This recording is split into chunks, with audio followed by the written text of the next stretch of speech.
Hola queridos estudiantes del CBT 161 en la materia Física 1. Hemos llegado al cuarto video de la semana 4 con el tema de movimiento rectilíneo uniformemente acelerado. Cuando estudiamos el movimiento rectilíneo uniforme, vimos que lo que cambiaba a través del tiempo era la posición del objeto que se estaba moviendo. Aquí en el movimiento rectilíneo uniformemente acelerado, lo que cambia es la velocidad con una aceleración constante, ¿sí? Aquí la variable aceleración es constante, ¿sí? Vamos a ver un poquito más de esto. Aquí tenemos la fórmula para calcular la aceleración. En el movimiento rectilíneo uniformemente acelerado, lo que va cambiando es la velocidad, ¿sí? Tenemos aquí una velocidad final menos una velocidad inicial. En la fórmula del movimiento rectilíneo uniforme que vimos la semana pasada, veíamos que lo que cambiaba era la posición, con una posición final menos una posición inicial.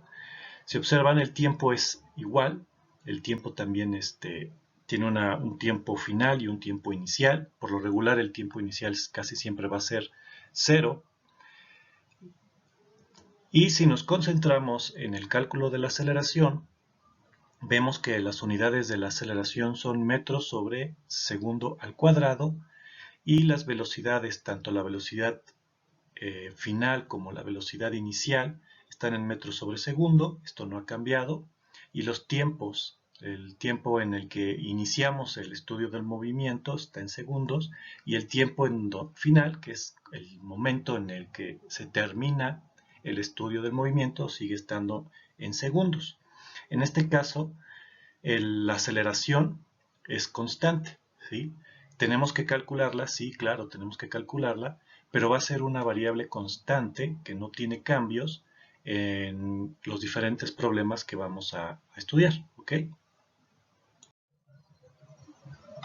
Estas gráficas son una ejemplificación de cómo es que se ve una velocidad constante y cómo se ve una velocidad que va cambiando. Por ejemplo, en el movimiento rectilíneo uniforme, tenemos aquí que lo que va cambiando en la primera gráfica, la posición es la que está cambiando a través del tiempo, ¿sí? En el movimiento rectilíneo uniforme. Y como la velocidad es constante, observen que cuando ponemos la velocidad contra tiempo, esta velocidad pues es una línea recta porque pues nunca cambia a través de cómo va avanzando el tiempo, ¿no? En cambio, en el movimiento rectilíneo uniformemente acelerado, la velocidad está aumentando conforme el tiempo va pasando, ¿no? Y lo que es constante ahora es la aceleración. La aceleración, fíjense, es una línea recta conforme va avanzando el tiempo, ¿no? Estas gráficas es una manera de representar cómo se ve un cambio de posición a través del tiempo. Es como una línea con una pendiente. Un cambio de la velocidad a través del tiempo también tiene pendiente. Y en cambio, cuando la velocidad y la aceleración son constantes, pues es una línea recta con pendiente cero, ¿no? Totalmente plana. Dice, resumen de fórmulas de la aceleración. La ventaja del movimiento rectilíneo uniformemente acelerado es que es un tipo de movimiento que es muy fácil de entender en la vida diaria, en la vida cotidiana. ¿Por qué? Pues porque cuando nosotros nos subimos a un automóvil y arrancamos, el automóvil pues lentamente va ganando una velocidad a partir del reposo absoluto, ¿no? De una velocidad cero va acelerando poco a poco, ¿sí? Porque tiene una aceleración. Eso es una manera de entender lo que es un movimiento uniformemente acelerado. La cosa aquí es que ahora, para poder calcular las velocidades finales y iniciales y posiciones del objeto que se está moviendo con una aceleración constante, pues ahora ya tenemos una serie de ecuaciones que pues parecieran que son mucho más complicadas y que nos van a sacar canas verdes. Pero no se preocupen, vamos a utilizar estas ecuaciones que están aquí, ¿sí? Pero van a ver que no es nada del otro mundo, sino que lo importante aquí es comprender qué es una velocidad final, qué es una velocidad inicial, cuál es el tiempo que tenemos que utilizar y cómo calcular la aceleración utilizando todos estos datos que nos va a dar el problema. Vamos a iniciar con este problema que dice un cohete despega y se acelera de 0 a 40 metros sobre segundo en 7.5 segundos. ¿Cuál es la aceleración en metros sobre segundo al cuadrado, ¿no? Ok. Sabemos que tenemos que tener un orden para resolver estos problemas. El primer paso de esto es los datos. ¿Ok? ¿Cuáles son los datos de este problema? Bueno, podemos decir que la velocidad es de 40 metros sobre segundo y el tiempo son 7.5 segundos. Pero si nosotros nos quedamos escribiendo los datos de esta manera, vamos a empezar a tener problemas a la hora de utilizar las fórmulas. Necesitamos escribir los datos de una manera más específica, ¿ok? Como esta. Aquí ya estoy poniendo la velocidad final, que son los 40 metros sobre segundo. Aquí lo dicen. Y una velocidad inicial de 0 metros sobre segundo. No es muy claro, pero el problema aquí dice de 0 a 40. Entonces debemos asumir que esta es una velocidad inicial del cohete. El tiempo final es 7.5 segundos y el inicial es de 0. ¿Sí? Esto quiere decir que desde el segundo 0 hasta el segundo 7.5 nosotros estamos haciendo un estudio del movimiento del cohete, ¿no? ¿Qué es lo que queremos obtener? Bueno, pues la aceleración. La fórmula que vamos a utilizar es esta. En este caso no necesitamos hacer un despeje de variables porque la variable incógnita, la aceleración, está aquí ya directo. Y si observan, las velocidades finales e iniciales están aquí especificadas. Y si nosotros lo especificamos en los datos de manera correcta, pues ya vamos un paso adelante. Unidades. ¿Es necesario hacer cambio de unidades? No lo es. ¿Por qué? Bueno, porque la aceleración nos la pide en metros sobre segundo al cuadrado y la velocidad, los datos que está dando el problema, no los está dando ya en metros sobre segundo y el tiempo está en segundos. Tal vez fuera necesario una conversión de unidades en caso de que el tiempo estuviera en minutos, pero este no es el caso. Ya me voy a la sustitución y voy a obtener el resultado. En este caso, para calcular la aceleración, tengo una velocidad final de 40 metros sobre segundo menos la inicial, que son 0, sobre el tiempo final, 7.5 segundos, y el tiempo inicial pues es 0. Entonces, la operación es una división de 40 entre 7.5 y me da 5.33 metros sobre segundo al cuadrado. Metros sobre segundo al cuadrado. ¿De dónde provienen estas unidades de la aceleración? Bueno, matemáticamente existe lo que nosotros llamamos la ley del sándwich, ¿no? A lo mejor por ahí en algún momento escucharon, que no es más que la división de fracciones, nada más colocada de manera vertical. Ajá. Si dan cuenta aquí, lo que estamos haciendo en esta división de fracciones es que multiplicamos extremos por extremos y centros por centros. Los extremos van como numerador y como denominador colocamos los centros, ¿no? Esto mismo lo podemos hacer con nuestras unidades, ¿sí? ¿Qué unidades tenemos? Arriba, metros sobre segundo y abajo, segundos. La multiplicación puede quedar así. Si se dan cuenta, puse aquí, miren, los segundos los dividí entre 1, no pasa nada. Es válido, no se modifica ni se afecta nada la operación. Entonces quedaría así, miren, los extremos metros por 1 y los centros son segundos por segundos. y entonces de ahí salen los metros sobre segundo al cuadrado, ¿no? Porque segundo por segundo es segundo al cuadrado. Okay. Matemáticamente de esto es de donde provienen las unidades de la aceleración. Vamos a verlo un poquito más claro acá con el cohete, que tiene unas condiciones iniciales de velocidad 0 y tiempo 0, ¿no? Está en reposo.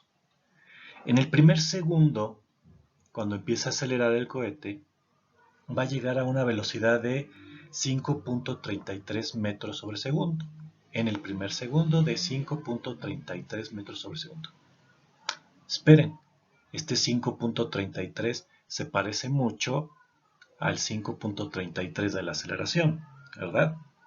Bueno, pues que resulta que si nosotros multiplicamos la aceleración por el tiempo que se está desplazando el cohete, podemos obtener su velocidad, ¿sí? Y en este caso, un segundo por 5.33, pues me da 5.33. Pero vean cómo yo estoy cancelando ya los segundos al cuadrado. Ajá. Y quedan únicamente metros sobre segundo. En el segundo 2, ahora la velocidad es de 10.66 metros sobre segundo. En el tercer segundo, segundo 3, la velocidad a la que llega el cohete es de 15.99 metros sobre segundo. La operación sigue siendo la misma, la aceleración por el tiempo que ha pasado, para obtener esos 15.99 metros sobre segundo. Entonces ustedes ya podrán darse cuenta de que si yo multiplico la aceleración por el tiempo de 7.5 segundos, voy a llegar a la velocidad final de 40 metros sobre segundo. Y la operación, la formulita sería velocidad final es igual a aceleración por tiempo. Tal vez no lleguemos exactamente a los 40 metros sobre segundo. Llegaremos a unos 39.9. ¿Por qué? Porque este 5.33 fue cortado. La operación 40 entre 7.5 no es exacta, entonces da 5.333333 en la calculadora, ¿no? Pero pues nosotros lo cortamos. En caso de que la velocidad inicial no sea 0, sea diferente, tenemos que poner entonces para calcular la velocidad final, velocidad inicial más la velocidad obtenida a través del tiempo gracias a la aceleración.